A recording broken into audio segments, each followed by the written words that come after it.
my dad was there, but he was like, he was born in the 60s. So he was like, you know, a store trip away from like probably not coming home sometime, I felt like. But no, he's going to get the milk and it's like, is he going to come? You know what I mean? But he, you know, it's like raising kids is not easy, as we all know. You know what I mean? So I commend him for not, you know, leaving and staying and being there, because I think and I don't want to make it sound like it's a negative experience. Like one thing I know is that our parents that was in our lives, they did the absolute best based off of what they knew and what they understood to be, you know, because my dad's dad wasn't around. So the fact that he was there, I think sometimes his presence was like, yo, I'm here. You know what I mean? And then as I get older, I start to understand like more of that. So I think like I've been blessed to like kind of analyze things for myself. And it's just like I appreciate the kind of dad he was, because it left me space to kind of interpret things like, you know, for myself and then become like who I am to this day. And then to hear that he's like, bro, you're like an incredible like father yourself, an incredible husband and all that stuff. It just shows like each generation is supposed to get better. Yeah. You know what I mean? That's what I learned. So he was better than what he seen, and I became a better version of what, you know, like that situation was too. So at the end of the day, it was still positive and I learned so much from it. You know what I mean? Just from analyzing it. Yeah, my father was tough. He was probably, well, he was my grandmother's worst child. She had 10 children. And that's what everybody used to say, because he was in the streets doing everything he wasn't supposed to do. Then when I came around, when I was born, then he started to pull back and he found the purpose of not being in the streets like that. Because literally he would be 1 foot in jail, 1 foot out, 1 foot probably in the grave, 1 foot out. But then when I came around, he started to ease back. What I like about my father, he just like carried himself as a man. Just like, hey, he the one that had me like carrying a pistol, gotta carry your knife. You gotta do is keep your stuff clean, stay clean cut. Make sure he told me, he used to say, look, don't get no tattoos, that's ghetto ID. You know, that's his mentality, is like, he's always thinking like survival and thinking ahead, like, okay, if something were to happen, he thinking 10 steps ahead. So I like that about him, like he prepared me to really be a man. So I don't really trip on a lot of stuff. I'm like, okay, that's happening, I got a solution for it, boom. That's what I learned from him. And he had his ups and downs, like he moved and left when I was like 10, you know, because he was going through things in the city. I guess he felt like if he stayed here, he would have probably, you know, to his demise, would have left this earth in an untimely fashion, or he probably would have went to jail. So he moved out of town and really just, you know, started to make moves for it better in his life. And I'm proud of him for doing it. I didn't understand it at first, like, because he did leave me in that capacity, but I understood, like, hey, sometimes you got to go ahead and take the route that's best for you as a man and just make sure that you're still here in the future. So, yeah, so my situation, my mom had with me, my dad was a married man, so my situation was a little different. He was still a great guy. I can never discredit what my dad did. He was a street guy. All of his brothers was in the city of Saginaw. They were big deal drug dealers around that area. So I would never discredit my father for what he was, or my dad for what he was. But like I said, my dad was a married man. He passed a married man in 2006, so I had a single mom. So I had an older brother. I have an older brother that's 8 years older than me, so he became a father figure. And my mom did a lot of the father duties, and my brother did a lot of the father duties. But my dad was still around as much as he could, still being a married man. But at the same time, that was my situation. So it was like I had to figure out what is what and learn from my brother and learn the thing that my dad did teach me. So that's what molded me into be a person and be the type of person I am now. Because I had to learn how to adapt to, okay, my dad can't be around because he's still locked down to his wife. Right. And his wife was actually a nice lady that my sister-in-laws were, my in-laws, my half-sisters were around too. So we spoke and everything, but my situation was a little different as far as my father. Yeah, so that was a little different. My situation, my father, I have a father, but he never was present in my life, so I can't speak how y'all speaking, but you know, it did mold me because all I had was my mom, but it showed me when I became a father, always be there for my kids. Always. But I see a lot of flaws I got came from him, You know what I'm saying? Be like, I'm hard. You get what I'm saying on my kids. But then I just had a conversation with my kids, and I let them know we learning together. So I never had one. So I'm gonna show y'all we gonna learn together. I'm not gonna be perfect. I'm not gonna be this, but I'm gonna be here. That's the thing. That transparency though, Yeah, a lot. that is huge, and that Right. you being vulnerable enough. You know, like how our parents, and I can't say all parents, but like how a lot of people can't apologize or can't open up to their kids and admit to something. It's like, yo, I'm not gonna always get it right, but look, I mean well at all times, and we gonna do this thing together. So that's really dope of you to like open up and be vulnerable enough to like say that, because most people don't do that. You know what I mean? That's real man stuff right there. Appreciate it. They end up looking for it and finding it in the wrong spaces. Yeah, being a father gave me way more focus. I come up with a solution very fast for anything, but also I plan ahead so far ahead because I got the little ones that I got to take care of. So you don't want to always be scrambling. You know, when you growing up and you learning how to do things, you trying to mold yourself into being a man, you scramble a little bit because you don't know which route.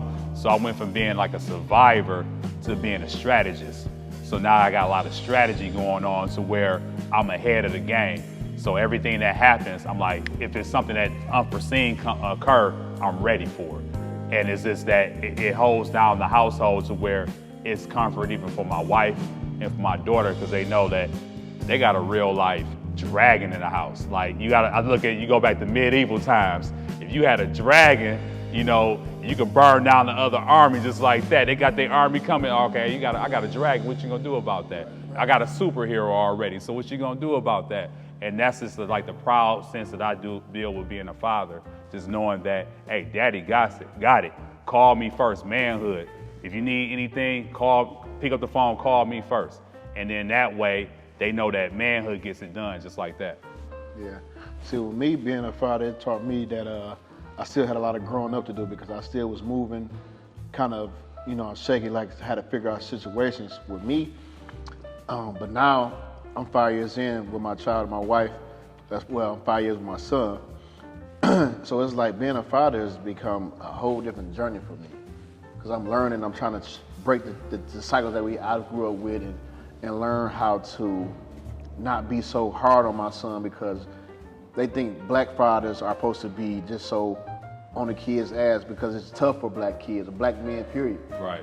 Raising a black child, or especially a black boy, is so difficult in this point in time because we got to deal with so much. So being a black father is so unique, you know what I'm saying, in a sense. So it's like it's unique for real because it's like, bro, like, listen, we are looked down no matter what we have, or it's athletes that they look down on. It's people that has nothing, they're gonna, of course, look down on them, but it's just like so much that we have to instill in our children, like, listen, this is how we're gonna make it happen. Like, we don't have to live on survival no more. We had to live on, like you just said, being ahead of the game. You know what I'm saying? And learn, like, okay, we're gonna have these obstacles, but we're gonna have to overcome them. We're gonna have to overcome obstacles before we even know why we have to deal with it because we're black. Right. So that's what being a black dad is to answer everything is like, man, it's a unique and precious thing and perishable thing you can really do, man. And I love it, dog. Right. To the bottom, dog. Wouldn't trade it for the world. For real. Obviously, our dudes don't do it when they supposed to do it. Yeah, For sure. weird. Being a father for me gave me drive, ambition, motivation, and then let me take back what I said because I always had a father. I had a father in God. Yeah. And when I found out he was the father, You're right. it turned me into a better man. It drove me like not to cheat on my wife, you know what I'm saying? Lead with principles and morals, lead, you know what I'm saying? What would God do? You know what I'm saying? So that's how I grasp it with fatherhood, and I'm showing my kids, like I said, I get up every 4 in every morning to show them this you can do this. I'm gonna show you the ropes, you feel me? And I'm gonna show you being a black man with a business, running multiple businesses. Like I just bought a new business for my kids. Should be over in 2 weeks. I got a game bus. My kids play games all day. I said, okay, we gonna, you know what I'm saying? We gonna turn that into some cheese, you feel me? So y'all gonna do this, y'all gonna work your own, get your own bag. You ain't gotta depend on me, you gonna depend on yourself. Exactly. Yeah, being a father, it taught me how to like be myself. You know, when my oldest came, I got a 7-year-old and 3-year-old.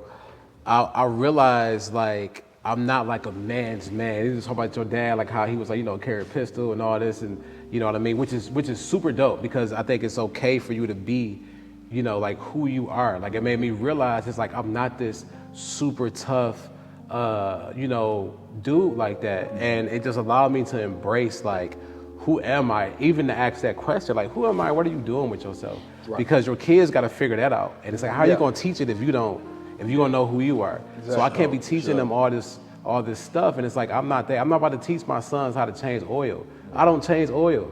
I'm not going to do that. You know what I mean? But I can show them how to hustle, how to use their creativity. I'm a creative. Right. You know what I mean? Like I can show them how to use their creativity to get to pay for the oil change and all that stuff. And it's like one of the biggest things I learned with me learning how to be myself is, you know, you into fashion, right? And you feed your family off of fashion. I'm into sneaker culture and all these things. I was able to crack the code and do what I love and what I'm good at and turn that into what feeds my family. Right. And that came from me just being myself and embracing who I really am. And if it wasn't for that first kid, I never would even thought about that. So now I'm able to like, yo, like, you know, if you into art, like let's lean into that. If you wanna, you know, if you wanna be a dancer like Chris Brown, that's his thing right now, like let's lean into that.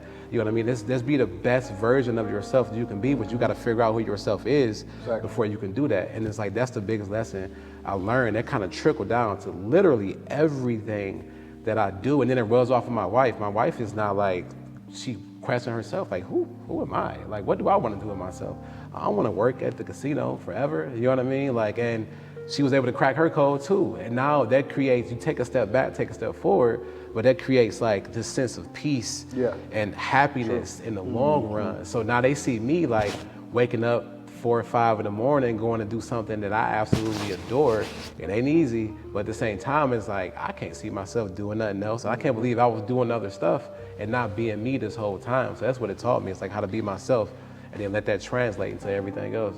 I like what you said, how you transition your wife to make her what she wanted to do. You get what I'm saying? Like, that's big in itself. You know what I'm saying? Like, my wife, she been on my head for the last like couple months. She like, man, you could probably leave that job. Oh yeah, you told me. She like, man, I'm telling you, when you in your mode, when you in your stove, she like, it's, man, you unstoppable. She like, you gonna make 10 times of what you would make at that job. You make that in one day. She like, you the way you, she like, I look at you, the way you flow in there, like the conversation, everybody love you.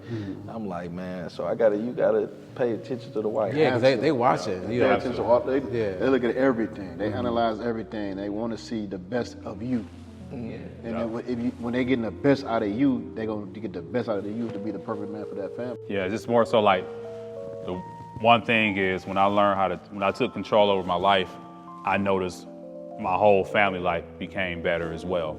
Like just being able, that energy is like being the first one up in the morning. I know Malcolm X always spoke of the man got to be the first one up in the morning, 100%. So I was like, all right, I'm getting up 5 in the morning, boom, I'm up. I'm up there working out or reading a book or something like that. I'll get everything done, even at this point, making sure I had the grass watered in the morning, everything laid out for the family and everything when it comes to I do all the ironing in the house because that's what I do. That's my thing, ironing clothes. I love like having everything pressed. So I get the daughter clothes ready, my clothes be ready. We be up and ready and out the door by 7 o'clock.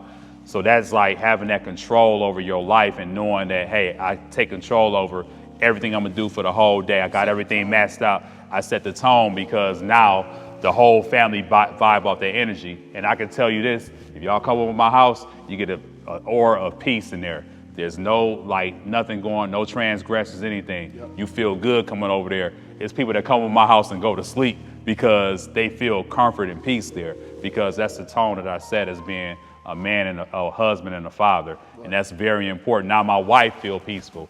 It's like less she had to worry about. And she's like, okay, I got my husband here, I got my kid here, we got another one on the way. she's feeling good about everything. That's a sense of peace that you just can't buy, you know. So what you're saying is we can come over for cigars. You can come over for cigars. Oh, that's just, Right, that's right. just. You gonna have glasses of bourbon. You gonna have the cigars. That's exactly what I offer. And when I barbecue, you gonna have a good steak too. I really feel like discipline is the key to everything, to be powerful and to be aggressive and to be successful, whatever aspect. If you're not disciplined, you can't make it for real, because you got to know how. Like, discipline is getting up at 5 in the morning. Discipline is ironing them clothes every day. Discipline is working that job, working that store, working your mind. Discipline is getting to that store and cleaning them shoes. Discipline is waking up doing these graphics. Discipline is everything. So without it, it's really tough. Like, you can't really do it. And that's one thing I really learned to have with myself, is discipline with my child and understand the thing that needs to be done. What fatherhood taught me right now is, man, you know, we've been taught, like, I come from the hood. Mm-hmm. Coming from the hood, you think when you get that money, Yeah. oh, it's on. It's gonna be the world. Yep. You feel me? You're gonna be unstoppable. But then when I got some money, I still wasn't. I was not happy. Yeah. But It's I a found true out. thing. That's why I thank God for COVID. You feel me? Because that showed me what the real money was, and that was in my household with my Yes. kids, with my wife, with all that. So that was the real joy of everything. So that showed me right there. That's something I wouldn't give up for the world. Yeah, I'm gonna piggyback. I don't want to cut you all off, but I'm gonna piggyback on that, man. Like, when COVID hit, it really showed what really mattered. So, like, it really showed what really mattered. Like, going on vacation. Like, people know me. I love to vacation. I love to go places. But being at home and having your peace in your home, and being in your house and being comfortable in your home, it really showed what type of family man or whatever you're gonna be is gonna happen. And it showed where you at in life too. And yeah, if you ain't had your stuff in order, you didn't make it. No, you didn't make it. With your spouse out of COVID. No. You know what I mean? Plenty of divorces that happen. It was like night or day. Like, me and my wife had conversations I didn't know we needed to have. And you couldn't run from it. You couldn't go to work. Nah. You know what I mean? You got couldn't the run house. from it and all that stuff, whatever. You know, and then what being a father taught me is like all about was the discipline piece and being honest with like myself and being vulnerable, like, for my wife. Like, everything starts with my wife and with my kids. And when we are communicating, and whenever I open up to her, I just feel like I can do the same thing with, like, my boys and all that stuff. Like, the conversations that we have, they also see the way me and my wife communicate, the energy that we have, how we, like, discuss and debate, but we not, like, arguing and like, the energy is still, like, a certain way. When we can be at odds with each other. And it's funny because my wife is mad at me, she still wants me close. Like, not like close, like touching her, but close enough to where she knows I'm cool and she can still reach out to me and stuff like that, because it's like we having a disagreement, but it's, you know, we're still us. Like, we're still a thing. Yeah. And then my boys, and raising black boys, they have to see that level of peace and all that stuff. So, like, being a father taught me to be vulnerable, you know, and to just stay open. And it taught me that I'm emotional too. And then it's okay. You know, we grew up in the hood. Yeah. You know what I mean? One We thing grew up in my the wife always hood. say. Yeah. It's like, it's okay for you to be emotional. Like, my son Joke was like, y'all was crying in that movie. And it's like, it's okay to open up and to let your emotions, like, out. And that's why when my son throw tantrums and stuff, I let him do his thing.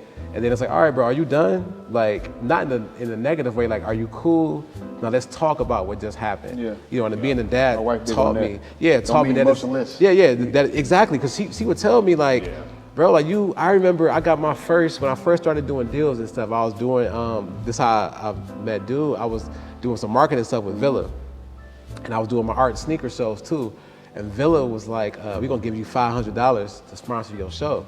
And I'm sitting there like, cool. And she was like, what? Like, you should be excited. And I was excited, but I don't know if I was trying to be cool around her or whatever it was, but I just could not let out no real emotion. You know what I mean? For real. And then it was like, being a dad it taught me, like, it's okay for you to be excited around anybody. It's okay for you to praise God around anybody. Like, it's okay for you to like let out these emotions and all that, because the kids are emotional as shit. You know what I mean? And you got to know how to handle that with letting your own out too, and then being okay with that. It's a book that a black man, he from the city named Jason Williams. It's called Battle Cry. And it's basically like saying like you can let your emotion out. He got like 2 books, and I think it's A Man's Cry or something like that, but he is real deep. Like it's like you don't hold it in, let it out. It's cool for a man to cry. You ain't gotta be looked down on or whatever. You know what I'm saying? I learned being a father, I learned how to sacrifice more than anything and be obedient. Yes. Gotta come back in them tailored suits sometimes. Yeah, you gotta sacrifice for the greater good. But I also learned that I'm stronger than what I really thought I was. That's the one right there. That was the whole thing. Like we think that, okay, you have this little life that you're holding, and you have to be the one that mold this life. Right. You have to make sure that everything you're doing is that whatever you put into this life, you get a return on investment by them prospering and doing what they're supposed to be doing and having a great life and being a great person, have a good character, morals, integrity, and everything, because they're going to be a reflection on you. And the biggest compliment that I received from my wife was on our 6th anniversary. My wife said, like, she gave me the biggest compliment in front of my father-in-law, everything. She said, everything that man said he was going to do, he did it. And that's all that got to be said. After that, case closed. There's nothing else that need to be said after that. But you know what, like we talking about earlier, you can teach your kids, you can mold them, you can put them in the best neighborhoods, you can do all this. But your kids, they gonna be their own person. Yes. You feel what I'm saying? Like, you can put everything in them. You can teach them all the right way. Yeah. You know what I'm saying? Like, but they gonna be their own person. But don't let that, like what you said earlier, don't let that eat you alive. Like I told y'all, that was eating me alive. You feel me? So Being a father, the growth of it. being a father also taught me to live in the moment. I legit watch him now every morning. I say a prayer, not for nothing specific. I just thank God that I get to have this moment. ability, yeah. You know what I mean? I'm like, wow, like this little boy is 7 and he's incredible. Okay, what legacy I like to leave for my children is that I want them to know that your dad was confident, commander in confidence. He was very competent, he cared a lot, and he was very competitive.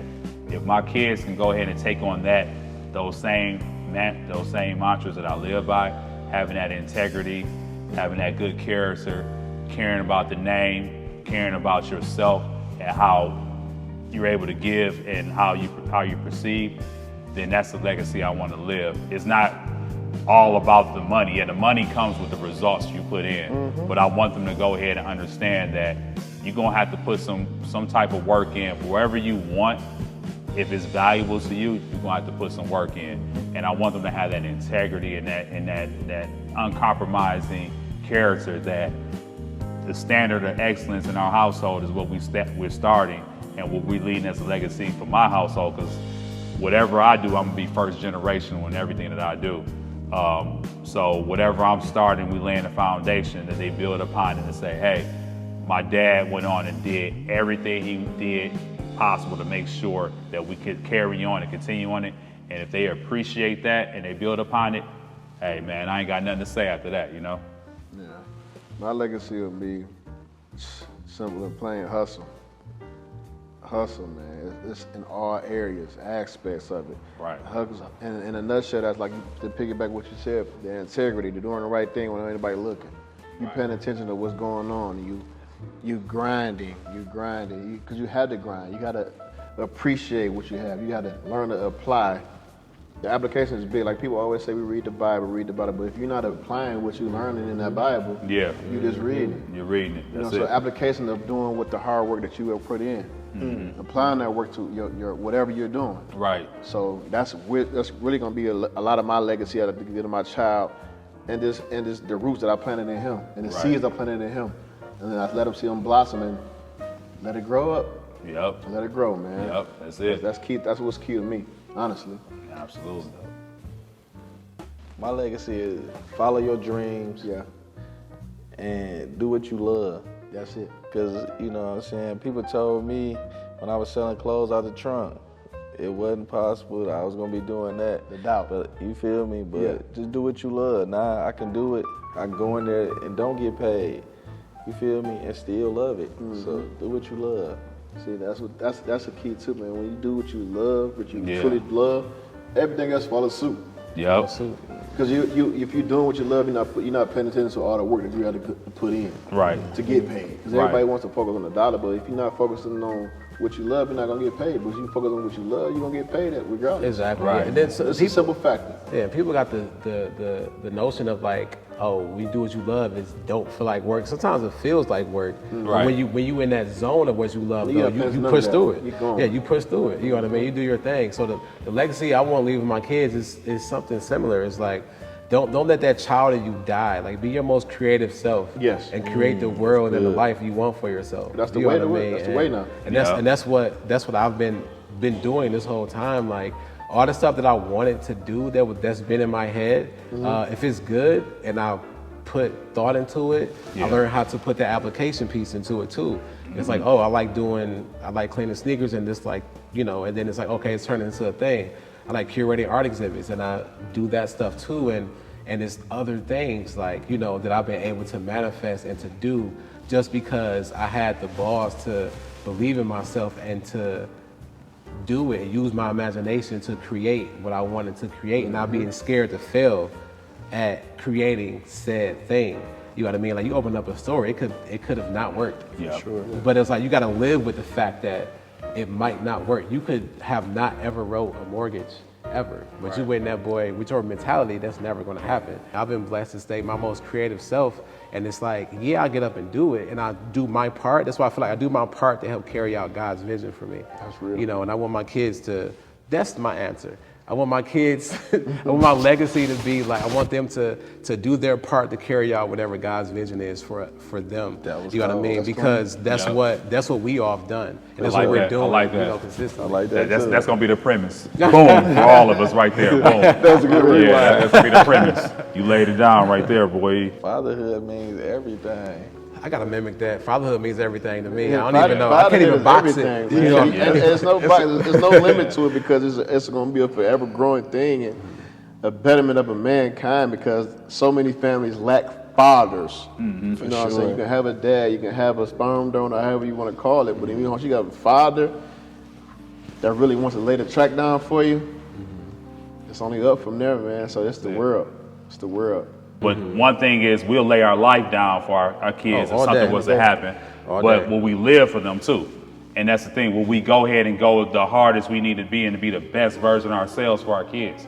And that's like the strength. That's the sacrifice right there. Damn, that's huge. Like what you said, like everybody would say, I die for my kids. But When what you do live, would you live do for the them? right things for That's your kids? huge. And that encompasses everything. Like, are you going to do something to break your family up? Are you going, you know what I mean? That's Yeah. that's a Wednesday topic. Right. But are you going to keep your family together and all Right. that stuff? Like, Right, although exactly. that goes along with it. Are you too. going to treat your wife as a queen? That are you going to make sure she's well taken care of? Because we can do all the material things, but the emotional things, are you really building inside of her? Just as Are you big, being yeah. the man that embrace her to make her feel safe?